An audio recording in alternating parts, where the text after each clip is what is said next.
بسم اللہ الرحمن الرحیم والصلاة والسلام علی رسولہ الکریم وعلی آلہ وصحبہ اجمعین اما بعد۔ میرے محترم بھائیو، دوستو، بہنوں، عزیزو، آج 17 رمضان المبارک ہے جو اسلامی تاریخ کا نہ بھولنے والا دن ہے، اور اس میں ایک جنگ ہوئی جس کو جنگ بدر کہتے ہیں۔ قیامت تک جتنی جنگیں لڑی جائیں گی اس کی اہمیت سب سے زیادہ ہے۔ قیامت تک جتنے مجاہدین جنگیں لڑیں گے، جنگ بدر میں شریک ہونے والے مجاہدین کا اجر سب سے زیادہ ہے اور رتبہ اور مقام سب سے بلند ہے۔ اللہ تعالیٰ نے بدر والوں کے بارے میں کہا، افعلوا ما شئتم فإنی قد غفرت لکم۔ اللہ کے نبی نے فرمایا کہ اللہ فرماتے ہیں، اے بدر والو، جو مرضی کرو، میں نے تمہیں معاف کر دیا ہے۔ تو پھر اللہ کے نبی نے اپنی زبان سے جو ایک گواہی دی، ان تہلک هذه العصابة فلن تعبد، یہ بول کبھی کسی جماعت کے بارے میں نہیں بولا گیا۔ اے اللہ، اگر آج یہ جماعت ہلاک ہو گئی تو پھر قیامت تک تیرا نام لینے والا کوئی نہیں رہے گا۔ یہ 313 پر پورے اسلام کی بنیاد کو کھڑا کیا، اور ان 313 کی فتح کو اسلام کی زندگی قرار دیا، اور ان کی شکست کو اسلام کی موت قرار دیا۔ اور آپ اتنی بے قراری سے مانگ رہے تھے، آپ کی چادر آپ کے مونڈوں سے گر رہی تھی، ابوبکر صدیق آپ کے کندھوں پر چادر کو دوبارہ سیٹ کرتے، وہ پھر گر جاتی۔ آخر اتنا تڑپے کہ ابوبکر صدیق نے آپ کو دونوں بازوں میں ایسے لے لیا، یا رسول اللہ بس کریں، مجھے یقین ہے آپ کی دعا قبول ہو گئی ہے، اب آپ اتنا مت روئیں۔ جنگ بدر کفر اور اسلام کی پہلی جنگ تھی۔ قریش مکہ اور جناب رسول اللہ صلی اللہ علیہ وسلم کے صحابہ کے درمیان یہ پہلی جنگ تھی، اور اس میں جو عدد کا تناسب ہے وہ بڑا ہی عجیب ہے۔ پورے مدنی لشکر میں 313 جنگجو تھے، جن میں 2 کے پاس گھوڑے تھے، ایک زبیر بن عوام رضی اللہ عنہ اور ایک مقداد بن اسود رضی اللہ تعالیٰ عنہ، اور 70 اونٹ تھے، اور اس طرف 100 گھوڑ سوار تھے، اور 700 تلواریں تھیں، اور ہزاروں کی تعداد میں اونٹ تھے۔ اور ایک شروع میں 1300 کا لشکر تھا، پھر اخنس بن شریق نے راستے میں کہا کہ جب ابو سفیان کا قافلہ گزر گیا ہے تو اب واپس چلیں، تو ابو جہل نہیں مانا، تو وہ ناراض ہو کر اپنے 300 آدمیوں کو، یہ بنو زہرہ میں سے تھا، لے کر واپس چلا گیا۔ تو اس طرح پھر ان کی تعداد 1000 رہ گئی۔ قصہ یوں ہوا کہ مکے والوں نے مدینے پر حملہ کرنے کی تیاری کا منصوبہ بنایا۔ کوئی گھر ایسا نہیں بچا جس نے اپنا سامان نہ دیا ہو ابو سفیان کو کہ وہ جا کر بیچیں شام میں اور وہاں سے ہتھیار لے کر آئیں۔ تو ٹوٹل جو سونا جمع ہوا وہ 262 کلو تھا، 62.5 کلو، 50,000 دینار۔ تو ایک دینار 30,000 کا ہوتا ہے، تو 50 ضرب 30,000 ہو تو یہ کوئی 15 ارب روپیہ بنتا ہے۔ اس بڑی مالیت کا، اور 40 آدمی اس کی حفاظت کے لیے تھے۔ جب مدینے والوں کو پتہ چلا کہ ابو سفیان ساز و سامان لے کے جا رہا ہے اور ہمارے خلاف یہ استعمال ہوگا، تو آپ نے منصوبہ بنایا کہ ان کو پکڑا جائے۔ چونکہ صرف 40 آدمیوں کی خبر تھی تو آپ نے کوئی اس کے لیے جنگی تیاری نہیں کی۔ جو مسجد میں بیٹھے تھے نصیبوں والے، انہوں نے کہا کہ جاؤ۔ جس کا گھوڑا چند میل کے فاصلے پر تھا اس کو بھی جانے کی اجازت نہیں دی۔ اس لیے سامان کی قلت وہ بہت ہی زیادہ نظر آ رہی ہے، اور اس میں اللہ کی حکمت تھی۔ اللہ یہ بتانا چاہتے تھے کہ اللہ اپنے نبی کے ساتھ ہے، اور اسے جیتنے کے لیے تمہارے جیسے ہتھیاروں کی ضرورت نہیں ہے، اللہ کی مدد کافی ہے۔ باقی ہتھیار لینا، اسباب اختیار کرنا تو میرے نبی کی سنت ہے، اور یہ سنت فطرت ہے، سنت اسلام ہے۔ تو آپ اس قافلے کے لیے نکلے۔ ابو سفیان کو یہ خطرہ تھا کہ ضرور میرے پیچھے مدینے والے آئیں گے، تو وہ پھونک پھونک کے قدم رکھ رہا تھا۔ ایک جگہ آپ نے حضرت زبیر اور مقداد رضی اللہ عنہما کو بھیجا کہ جاؤ، جا کے پتہ کر کے آؤ۔ تو وہ ایک جگہ انہوں نے، اس ابو سفیان کے راستے میں کنواں آتا تھا، وہاں اپنے اونٹوں کو بٹھایا اور وہاں سے انہوں نے پانی پیا، اونٹوں کو پلایا اور حالات کا جائزہ لے کر واپس آئے۔ ابو سفیان کو خبر تھی کہ کچھ نہ کچھ ہمارے پیچھے مدینے والے لگے ہوئے ہیں، تو وہ دائیں بائیں سارے وہ ریکی کرتا ہوا آ رہا تھا۔ تو وہ اس کنویں پر بھی پہنچا، تو اس نے پوچھا لوگوں سے یہاں کوئی آیا تھا؟ تو انہوں نے کہا یہاں 2 آدمی آئے تھے، پانی پی کے چلے گئے۔ تو ابو سفیان نے اونٹوں نے جہاں وہ اپنی لید پھینکی تھی، اس سے وہ لید کو اٹھایا اور یوں توڑا تو اس میں سے گٹھلی نکلی۔ تو کہنے لگا اللہ کی قسم یہ مدینے کی کھجور کی گٹھلی ہے، اور وہاں سے فوراً اس نے قافلے کا رخ سمندر کی طرف پھیر دیا، اور سمندر کے ساتھ ساتھ وہ پرخطر جگہ کو کراس کر گیا۔ تو اس دوران اس نے جب خطرہ محسوس کیا تو زمزم بن عامر غفاری کو بھیجا کہ جاؤ مکے میں اعلان کرو کہ میرے اوپر حملہ ہونے والا ہے۔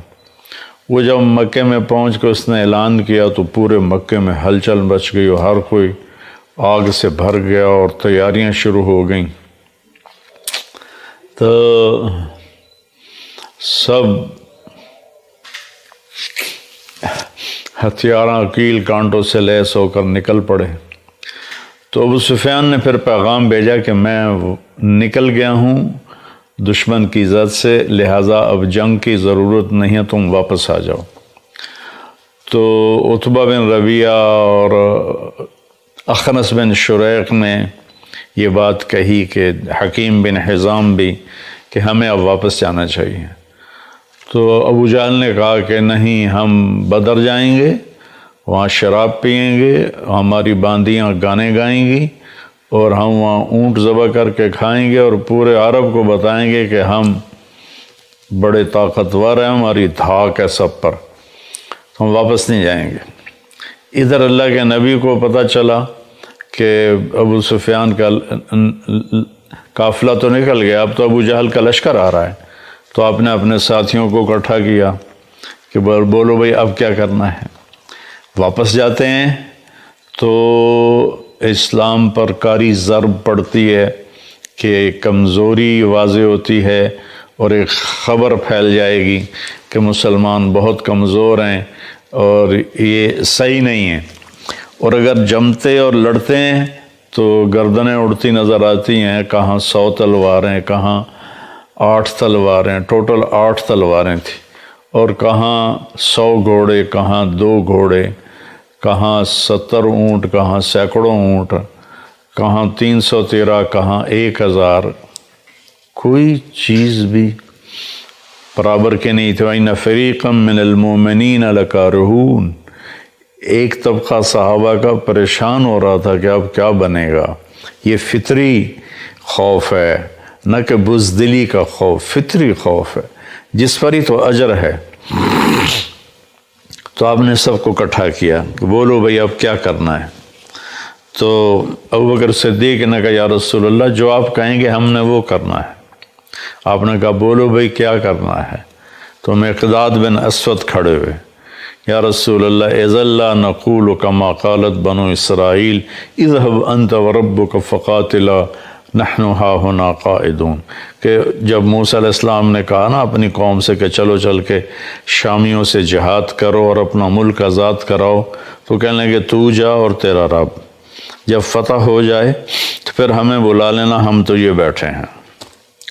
تو کہنے لگے یا رسول اللہ ہم یہ نہیں کہیں، ہم کہیں گے اذهب انت وربک فقاتلا نحن معك مقاتلون، آپ جائیں، آپ کا رب جائے، ہم آپ کے ساتھ لڑیں گے، کبھی آگے کبھی پیچھے، کبھی دائیں کبھی بائیں، اللہ کی قسم آپ تک کوئی پہنچ نہیں سکتا جب تک ہماری لاشوں کے اوپر سے گزر کے نہ جائے۔ تو آپ نے پھر فرمایا بولو بھائی کیا کہتے ہو، کیا کرنا ہے؟ تو پھر سعد بن معاذ مدینے والوں میں سے کھڑے ہوئے، مقداد بھی مہاجرین میں سے تھے، ابو بکر بھی مہاجرین میں سے تھے، کہنے لگے لگتا ہے یا رسول اللہ ایانا یرید، آپ میرے خیال میں یہ چاہ رہے ہیں کہ ہماری مدینے والوں کی کیا رائے ہے؟ ہم تو کہہ رہے تھے کہ ہمارے مہاجر بھائی جو کہہ رہے ہیں وہی ہماری رائے ہے، لیکن آپ کے تیسری دفعہ پوچھنے سے لگتا ہے کہ آپ چاہتے ہیں کہ ہم اپنی رائے کا اظہار کریں۔ تو آپ نے اس پر یعنی آپ نے اس پر سر ہلایا کہ ہاں، تو وہ عرض کرنے لگے یا رسول اللہ ہم نحن آمنا بک وصدقناک بما جئت بہ وہو الحق، ہم آپ پر ایمان لائے اور ہم نے اس بات کو آپ کی تصدیق کی، آپ کو سچ جانا کہ جو کچھ آپ ہمیں کہہ رہے ہیں آسمان کی خبریں وہ ساری حق ہیں اور سچ ہیں، اور ہم نے آپ پر اس کو عہد و پیمان دیا یا رسول اللہ سالم من شیتا وحارب من شیتا وقتا حبال من شیتا، یا رسول اللہ جس سے صلح کرنی ہے ہم تیار ہیں، جس سے لڑنا ہے ہم تیار ہیں، جس سے تعلقات کی رسیوں کو توڑنا ہے ہم تیار ہیں، لو امرتنا ان نخوض البحار لخضناہ ولم يتخلف منا رجل واحد، اگر آپ مدینے والوں سے فرمائیں گے کہ سمندر میں کود جاؤ تو اللہ کی قسم ایک بچہ بھی پیچھے نہیں رہے گا۔ سبحان اللہ، کیا لوگ تھے، اللہ سے سودا کر گئے۔ لو امرتنا ان نضرب اکبادنا الى برق الغماد لفعلناه ولم يتخلف منا رجل، آپ ہمیں برق غماد یمن کا پہاڑ ہے، اگر آپ ہمیں فرمائیں کہ اپنی اونٹیوں کو رخ پھیر دو برق غماد کی طرف تو ہم اپنی اونٹنیوں کی لگامیں نکیل چھوڑ دیں گے اور پیچھے مڑ کے نہیں دیکھیں گے کہ کیا ہوتا۔ اس پر آپ کا چہرہ ایسے گلنار ہو گیا، انار کی طرح کھل اٹھا، اور آپ نے کہا اب اللہ کی مدد آ گئی، اب اللہ کی نصرت آ گئی۔ جب مدینے سے چلنے لگے تو اس وقت حضرت عثمان رضی اللہ تعالیٰ عنہ کی اہلیہ، آپ کی بیٹی حضرت رقیہ رضی اللہ تعالیٰ عنہ بیمار تھیں، ان کو چیچک نکلی ہوئی تھی۔ تو آپ نے ذوالحلیفہ سے حضرت عثمان اور حضرت اسامہ دونوں کو واپس بھیجا کہ جاؤ اپنی بیوی کی تیمارداری کرو، اور ان کا نام بدری صحابہ میں لکھوایا، مال غنیمت میں سے ان کو حصہ دیا۔ اپنے اہل و عیال کی رعایت کرنا، خیال کرنا دین کا اتنا بڑا حصہ ہے کہ بدر جیسے مارکے میں سے ان کو واپس بھیج دیا کہ ان کو کافی تکلیف تھی، اور پھر بدر میں ان کا نام لکھوایا۔ بھئی وہ تو نہیں تھے تو اب نہیں تھے، نہیں، چونکہ وہ تو تیار ہو کے آ گئے تھے، آپ نے واپس بھیجا۔ اس سے ہمیں ایک پوائنٹ ملتا ہے کہ اپنے بیوی بچے، اپنے گھر بار کو کی رعایت کرنا، ان کو دیکھنا، ان کی بیماری میں ان کی تیمارداری کرنا، ماں باپ بوڑھے ہیں تو ان کے پاؤں دھو کے پینا، یہ بہت بڑا دین ہے، بہت بڑا دین ہے۔ تو آپ نے دونوں کو واپس بھیجا۔ بدر کی فتح سے پہلے حضرت رقیہ کا انتقال ہو گیا، وہ دفن کر دی گئیں۔ آپ نے ان کی قبر پہ آ کر ان کے لیے دعائے مغفرت فرمائی۔ آپ نے اپنی بیٹی کو واپسی پہ دیکھا نہیں ہے۔ تو جب آپ نے سب کی رائے سن لی تو پھر آپ نے اپنے لشکر کو آگے کی طرف کوچ کا حکم دیا۔ تو قریش بدر کے ایک کنارے پر تھے اور صحابہ دوسرے پر تھے۔ اس طرف قریش مدنی لشکر تھا اور اس طرف قریشیوں کا لشکر تھا، بیچ میں فاصلہ تھا، ایک دوسرے کو نظر نہیں آ رہے تھے۔ تو اس کو آپ نے تقسیم کیا لشکر کو۔ آپ نے مہاجرین کا جھنڈا جناب حضرت علی علیہ السلام کو عطا فرمایا، اور انصار کا جھنڈا وہ اپنے سعد بن معاذ رضی اللہ عنہ علیہ السلام کو عطا فرمایا، اور آپ نے پورے لشکر کا جھنڈا سفید رنگ کا وہ حضرت مصعب بن عمیر رضی اللہ تعالیٰ عنہ کو عطا فرمایا اور ان کو درمیان میں کھڑا فرمایا۔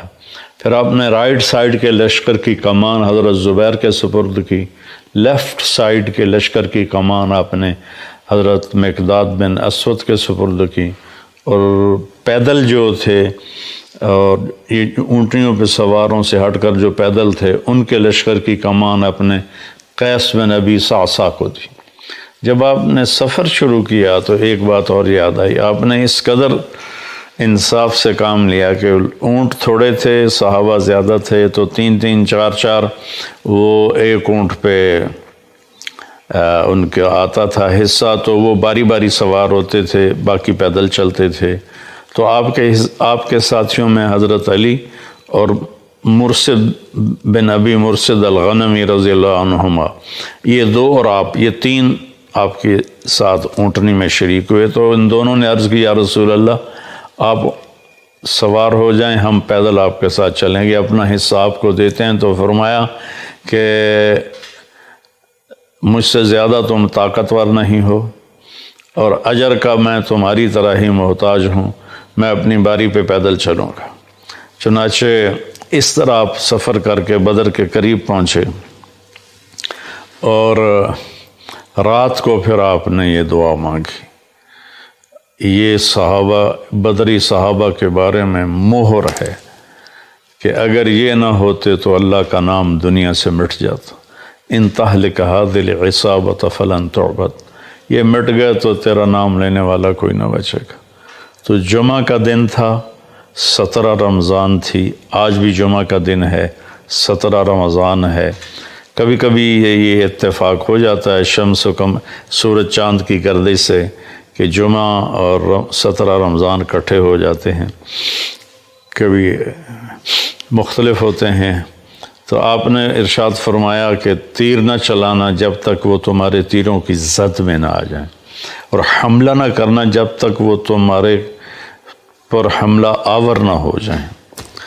تو اس کے بعد 3 آدمی نکلے مکہ کے لشکر سے، عتبہ بن ربیعہ، شیبہ بن ربیعہ، دونوں بھائی ربیعہ کے بیٹے، ولید بن عتبہ، یہ عتبہ کا بیٹا۔ تو ایک ہی گھر کے 3 افراد، 2 بھائی اور ایک بیٹا اور بھتیجا۔ تو ان کے لیے آپ نے بھیجا معوذ بن افرا کو، اور عوف بن افرا کو، اور عبداللہ بن رواحہ، یہ مدینے کے لوگ تھے۔ تو جب وہ سامنے آئے تو عتبہ نے کہا کون لوگ ہو؟ کہا ہم مدینہ کے لوگ ہیں۔ کہا شریف لوگ ہو، ہماری تم سے لڑائی نہیں ہے، واپس چلے جاؤ۔ ان کو واپس بھیج کر کہا محمد صلی اللہ علیہ وسلم، ہماری قوم ہماری طرف بھیج، ہماری برادری سے لڑائی ہے، ان کو بھیج ہماری طرف۔